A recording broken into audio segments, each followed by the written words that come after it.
பசிப்பட்டினியை, வேலையின்மையை, விலைவாசி அதிகரிப்பை இல்லாமல் நாங்கள் ஆக்குவோம் இப்படி சொல்லி ஓட்டு கேட்டா பரவாயில்லை.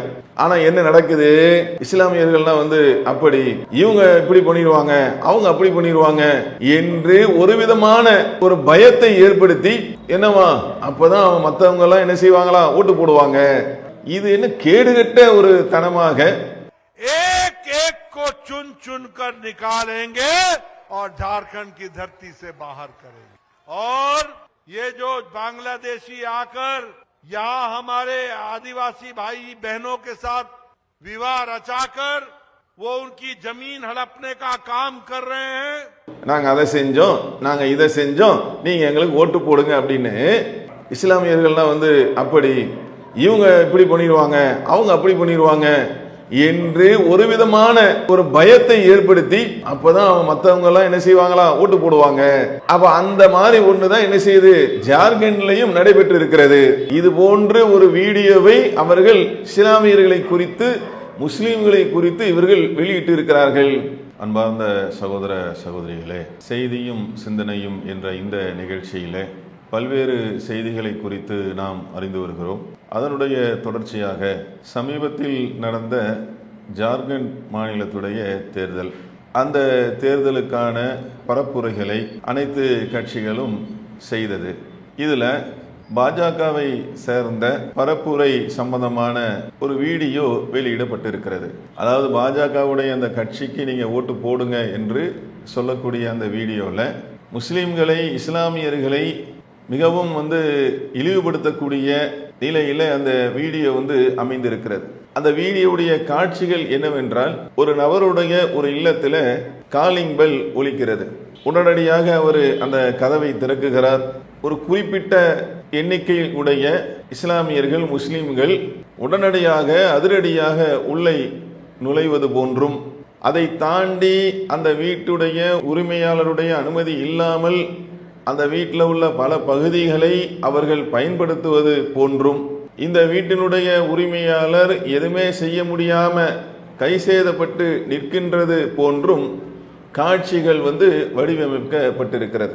அப்ப இதன் மூலமாக என்ன சொல்ல வராங்க அப்படின்னா, இஸ்லாமியர்கள் முஸ்லிம்களை வெளிநாட்டவர்கள் போன்று சித்தரிக்கக்கூடிய இந்தியாவில், உங்களுடைய அந்த மாநிலத்தில் அவர்கள் இடம் பிடித்துக் கொள்வார்கள், உங்களை என்ன செய்வாங்க, தொந்தரவு செய்வார்கள் என்பது போன்று கருத்து வரக்கூடிய அந்த அடிப்படையில் இவர்கள் விளம்பர வீடியோவை வெளியிட்டு அதற்கு கீழே என்னமா, இது போன்று நடக்காமல் இருக்க வேண்டும் என்றால் அந்த கருத்து பெற நீங்க பாஜகவுக்கு நீங்க என்ன செய்யுங்க, ஓட்டு போடுங்க என்பது போன்று வருகின்ற அந்த விளம்பர வீடியோவை நாம பார்க்க முடிகிறது. அப்ப இந்திய நாட்டுடைய இறையாண்மைக்கு எதிரான ஒன்றாக இது இருக்கிறது. பொதுவாக அதாவது இந்திய அரசியல் சாசன அடிப்படையில் தேர்தல் நடக்கிறது. அதில் அனைத்து கட்சியை சார்ந்தவர்களும் என்ன செய்யலாம், போட்டியிடலாம், அவர்கள் மக்களை சந்திக்கலாம், அவர்களுடைய வாக்குகளை பெறுவதற்கு அவங்க பேசலாம், அதிகமான மக்கள் யாரை விரும்புகிறார்களோ அவர்கள் ஆட்சி அமைக்கலாம். இப்படி ஏராளமான வழிகாட்டுதல்களை அரசியல் சாசன அமைப்பு சட்டம் வழிமுறையை தந்திருக்கிறது. ஆனா இவர்களுடைய மிக முக்கியமான அந்த வழிமுறைகளை எல்லாம் இவர்கள் பின்பற்றாமல் பாஜகவுக்கு என்று ஒரு ரூட்டை அவர்கள் அமைத்திருக்கிறார்கள்.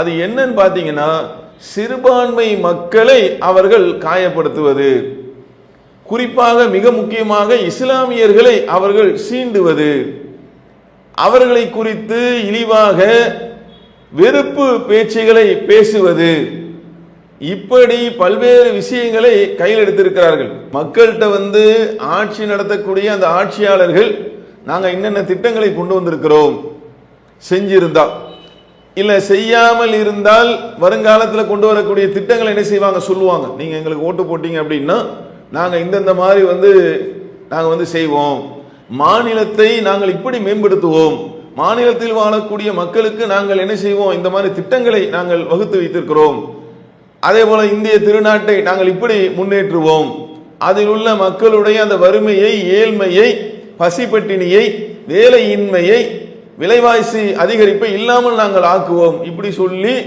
ஓட்டு கேட்டா பரவாயில்லை. ஆனா என்ன நடக்குது, இவங்க ஏன் இதை கையில் எடுக்கிறாங்க? நல்ல ஆழமாக யோசித்து பார்க்க வேண்டும். அன்பார்ந்த சகோதர சகோதரிகளே, பொதுமக்களாக இருக்கக்கூடிய நாம ஏன் இவர்கள் இது போன்று சிறுபான்மை மக்களை, முஸ்லிம்களை சீண்டக்கூடிய வேலையை, வெறுப்பு பேச்சை பேசக்கூடிய அந்த வேலையை ஏன் தொடர்ச்சியாக செய்கிறார்கள் என்று பார்த்தால், இவங்க சொல்லி கேட்கறதுக்கு ஒண்ணு இல்லை. ஏதாவது இருந்தா தானே சொல்லி கேட்க முடியும். நாங்க அதை செஞ்சோம், நாங்க இதை செஞ்சோம், நீங்க எங்களுக்கு ஓட்டு போடுங்க அப்படின்னு. இஸ்லாமியர்கள்லாம் வந்து அப்படி, இவங்க இப்படி பண்ணிடுவாங்க, அவங்க அப்படி பண்ணிடுவாங்க என்று ஒரு விதமான ஒரு பயத்தை ஏற்படுத்தி, என்னவா அப்பதான் மற்றவங்க எல்லாம் என்ன செய்வாங்களா, ஓட்டு போடுவாங்க. அப்ப அந்த மாதிரி ஒண்ணுதான் என்ன செய்யுது, ஜார்க்கண்ட்லயும் நடைபெற்று இருக்கிறது. அதுலதான் இந்த மாதிரி இது போன்ற ஒரு வீடியோவை அவர்கள் இஸ்லாமியர்களை குறித்து, முஸ்லிம்களை குறித்து இவர்கள் வெளியிட்டு இருக்கிறார்கள். அதாவது அரசியல் செய்யலாங்க, அதை ஒரு ஒழுங்கா செய்யணும் அப்படின்லாம் இருக்குல்ல. இது என்ன கேடுகட்ட ஒரு தனமாக, அது அரசியல் செய்யறதுக்குன்னு சொல்லுவாங்கல்ல, அதுக்கு ஒரு ஒழுங்குமுறை இருக்கிறது, அதெல்லாம் பேசுவாங்க அரசியல் தலைவர்கள். இது பார்த்தீங்க அப்படின்னா ஒட்டுமொத்தமாக கேடுகட்ட ஒரு அரசியலாக, அதான் இவர்கள் வந்து ஓட்டு வாங்குவதற்கு, இவருடைய வாழ்க்கையை வளம்படுத்திக் கொள்வதற்கு குறிப்பிட்ட ஒரு சாராரை, ஒரு சமுதாயத்தை இழிவுபடுத்தக்கூடிய வேலையை இவர்கள் பார்த்து கொண்டிருக்கிறார்கள். கடுமையான எதிர்ப்பு இதுக்கு, யாருமே ஏற்றுக்கொள்ளக்கூடிய ஒரு நிலையில் இல்லாத ஒன்றாகத்தான் இது இருக்கிறது. அப்ப நாட்டு மக்களாக இருக்கக்கூடிய நாம இதை வந்து மிக ஆழமாக சிந்தித்து நாம் உள்வாங்க வேண்டும். இது மட்டும் இல்லைங்க, அதே ஜார்க்கண்ட்ல 2வது கட்ட பிரச்சாரம் நடக்கிறது. பிஜேபியுடைய தலைவர் இருக்காருல்ல, நட்டா, அவர் வந்து பேசுறார். ஜார்க்கண்டுடைய மதரசாக்களிலே வங்கதேசத்தை சேர்ந்தவர்கள் இங்க வந்து பதுங்கி இருக்கிறார்கள், இப்போது உள்ள ஆட்சியில் இருக்கக்கூடிய அவங்களுக்கு தேவையான இதையெல்லாம் செய்து கொடுக்கிறார்கள் என்று வெறுப்பு பேச்சு தான். ये जो हेमंत सोरेन की सरकार ने जो आपके झारखंड पर ग्रहण लगाया है और यहां जो बांग्लादेशियों को बसाया है, एक एक को चुन चुन कर निकालेंगे और झारखंड की धरती से बाहर करेंगे। और ये जो बांग्लादेशी आकर यहां हमारे आदिवासी भाई बहनों के साथ विवाह रचाकर वो उनकी जमीन हड़पने का काम कर रहे हैं, याद रख ले, हम कानून लाएंगे, जो बांग्लादेशी घुसपैठ के से हुआ बच्चा होगा उसको आदिवासी अधिकार नहीं मिलेगा। इस बात का भी हम कानून लेकर ஒரு சமுதாயத்தை குறிவைத்து, சிறுபான்மை மக்களை குறிவைத்து, இஸ்லாமியர்களை குறிவைத்து சொல்ல முடியுதா உங்களால? நாங்க இத்தனை காலம் ஆட்சியில இருந்தோம், இந்த மாநிலத்துக்காக நாங்க இதை செஞ்சோம், இந்த நாட்டுக்காக நாங்க அதை செஞ்சோம், எங்களுக்கு நீங்க ஓட்டு போடுங்க, இன்னும் நாங்க வருங்காலத்தில் இப்படி செய்வோம், அதை ஏன் சொல்ல மாட்டீங்க?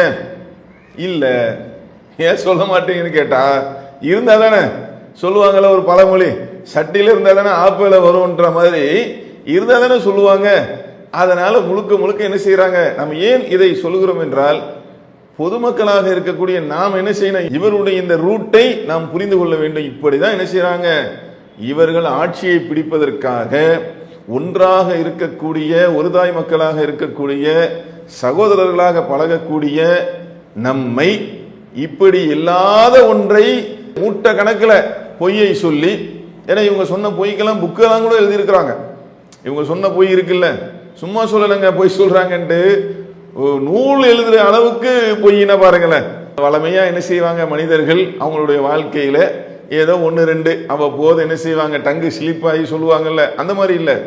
இவங்களுடைய மூலதனமே பொய் தான் என்கின்ற அளவுக்கு நீங்க எடுத்து பார்த்தீங்கன்னா ஒரு அதை தொகுத்து ஒருத்தர் என்ன செஞ்சிருக்காரு, நூலாவே புத்தகமாகவே போட முடிந்திருக்கிறது அப்படின்னா பார்த்துக்குங்க. ஆமா, அந்த மாதிரி என்ன செய்யறாரு இவர், ஒரு இந்த மாதிரி பேசக்கூடிய ஒரு நிலையை நாம பார்க்கிறோம். அதே மாதிரி உத்தரப்பிரதேசத்தில் ஒரு 9 தொகுதிகளுக்கு நினைக்கிறேன் சட்டமன்ற, அதில் வந்து இடைத்தேர்தல் நடக்குது, அதுக்கு ஒரு பிரச்சாரம் நடக்குது. முஸ்லீம்கள் அதிகமாக வாழக்கூடிய அலிகார் என்று சொல்லக்கூடிய கேர் பகுதியில் வந்து ஒரு பொதுக்கூட்டம் ஒன்று நடக்குது. அதில் உத்தரப்பிரதேசத்துடைய முதலமைச்சராக இருக்கக்கூடிய யோகி ஆதித்யநாத் இருக்காருல்ல, அவர் வந்து கலந்துக்கிறார். அந்த தொகுதியுடைய எம்பியாக இருக்கக்கூடிய சதீஷ் கௌதம் என்று சொல்லக்கூடிய அவரும் வந்து பங்கேற்கிறார். அங்கேயும் என்ன நடக்குதுன்னு பார்த்தீங்கன்னா இந்த பேச்சு தான். என்ன பேச்சு, நான் கடந்த முறை தேர்தல்களில் நான் வெற்றி பெற்று இருக்கிறேன், எனக்கு இந்து மக்கள் தான் ஓட்டு போட்டு இருக்கிறார்கள், எனக்கு முஸ்லிம்களுடைய ஓட்டு தேவையில்லை. எங்க தேர்தல் பிரச்சாரத்தில் நடக்குதுங்க, பொதுக்கூட்டத்தில் நடக்குது. இதான் தேர்தல் பிரச்சாரம் செய்கின்ற முறையா? மக்கள்கிட்ட ஓட்டு கேட்கிற லட்சணம் இதுதானா? அப்ப என்ன நடக்குது? முழுக்க முழுக்க இவருடைய இந்த பார்வை, இவருடைய இந்த தன்மை, இவருடைய இந்த ரூட் என்பது ஒட்டுமொத்தமாக என்ன செய்யணும்? இந்தியாவில் ஒற்றுமையாக வாழக்கூடிய மக்களை பிரித்து அவர்கள் எண்ணத்திற்கு ஏற்ப நாசப்படுத்தி விட வேண்டும். பிரிக்கிறத சொல்றேன். அப்ப அந்த மாதிரி என்ன செய்யறாங்க? வேலைகளை இவர்கள் பார்த்து கொண்டிருக்கிறார்கள். அதுல மிக குறிப்பாக இந்த ஜார்க்கண்ட்ல நடைபெற்ற அந்த தேர்தல் சம்பந்தமான பிரச்சாரங்கள்ல வெளியிடப்பட்ட அந்த வீடியோ இருக்கு பாருங்க, அது இஸ்லாமியர்கள் மத்தியில, இந்த நாட்டு மக்கள் மத்தியில பெரிய அளவுக்கு அதிர்வலைகளை ஏற்படுத்தி இருக்கிறது. ஆனா என்ன, இன்னொரு பக்கத்துல பாத்தீங்க அப்படின்னா, இவருடைய அந்த கேரக்டர், இவர்களுடைய இந்த தன்மை பொதுமக்கள் இப்ப என்ன செய்யறாங்க? நல்ல புரியுறாங்க. இவங்கன்னா இப்படிதான் பாஜகவா, சங்கிகளா, ஒரு குறுகிய வட்டத்தில் ஒரு குறுகிய பார்வையில மக்களை பிரிக்கக்கூடிய வேலைகளை பார்த்து கொண்டிருக்கிறார்கள். அதே போல மத வெறுப்பு பிரச்சாரங்களை செய்யக்கூடியவர்களாக, குறிப்பிட்ட ஒரு சமுதாயத்தை குறித்து வெறுப்பை உமிழக்கூடியவர்களாக இவர்கள் இருக்கிறார்கள். அவ இப்ப நல்லா புரியுது பொதுமக்களுக்கு. செஞ்சதை ஒண்ணுமே சொல்லி ஓட்டு கேட்க மாட்டாங்களே, நாங்க அதை செஞ்சோம், நாங்க இதை செஞ்சோம், அப்படி கேட்க மாட்டாங்களே. இல்ல செய்யவாவது போறோம் அப்படியாவது சொல்லி ஓட்டு கேட்கலாம்ல, அந்த மாதிரியும் கேட்க மாட்டாங்களே. அப்ப என்னன்னா, இவர்கள் மக்களை ஏமாற்றுவதற்கு, ஆட்சியை பிடிப்பதற்கு இவங்க என்ன செய்யறாங்க? இந்த ஒரு ஃபார்முலாவை இவர்கள் பின்பற்றி கொண்டிருக்கிறார்கள். அதனுடைய தொடர்ச்சியாகத்தான் இது போன்ற ஜார்க்கண்ட்ல நடந்த இந்த நிகழ்வுலாம் நடந்து கொண்டு இருக்கிறது. அப்ப இந்திய மக்களாக இருக்கக்கூடிய நாம இவருடைய இந்த தன்மையை விளங்கி ஆட்சியை பிடிக்கணும், அரசியலை அமைக்கணும் அப்படின்னு சொல்லி நாட்டுடைய ஒற்றுமையை கேள்விக்குறியாக்கலாமாங்க? அண்ணன் தம்பிகளாக அனைத்து மக்களும் வாழ்ந்து கொண்டு இருக்கக்கூடிய இந்த நாட்டில் நம்ம நாட்டுடைய பெருமையே அதுதானே. அப்போ இந்த நாட்டில் என்ன செய்யறாங்க? இவர்கள் இந்த மாதிரி விஷ விதையை விதைக்கக்கூடியவர்களாக இருக்கிறார்கள். அப்ப நாட்டு மக்கள் நாம இவர்களை புரிந்து கொண்டு இவர்களுக்கு எந்த விதத்தில் ஜனநாயக அடிப்படையில் நாம எப்படி இவர்களுக்கு பதிலடி கொடுக்கக்கூடிய அந்த சந்தர்ப்பம் வரும்போது, தேர்தல் வரும்போது இவர்களை சரியான முறையில் புரிந்து இவர்களை வீட்டுக்கு அனுப்பக்கூடிய அந்த வேலைகளை இந்தியர்களாக இருக்கக்கூடிய நாம் அனைவரும் செய்ய வேண்டும். அதுதான் நம்மளுடைய நாட்டிற்கு, நாட்டுடைய வளர்ச்சிக்கு, இந்த நாட்டுடைய மக்களுடைய முன்னேற்றத்திற்கு சிறந்தது என்பதை சொல்லி இந்த நிகழ்ச்சியை முடிக்கிறோம். அஸ்ஸலாமு அலைக்கும் வரஹ்மத்துல்லாஹி வபரகாத்துஹு. இஸ்லாம் மற்றும் சமுதாய செய்திகளை அறிந்து கொள்ள தமிழ்நாடு தௌஹீத் ஜமாஅத் யூடியூப் பக்கத்தை உடனடியாக சப்ஸ்கிரைப் செய்து கொள்ளுங்கள். மேலும் பெல் பட்டனையும் கிளிக் செய்து கொள்ளுங்கள்.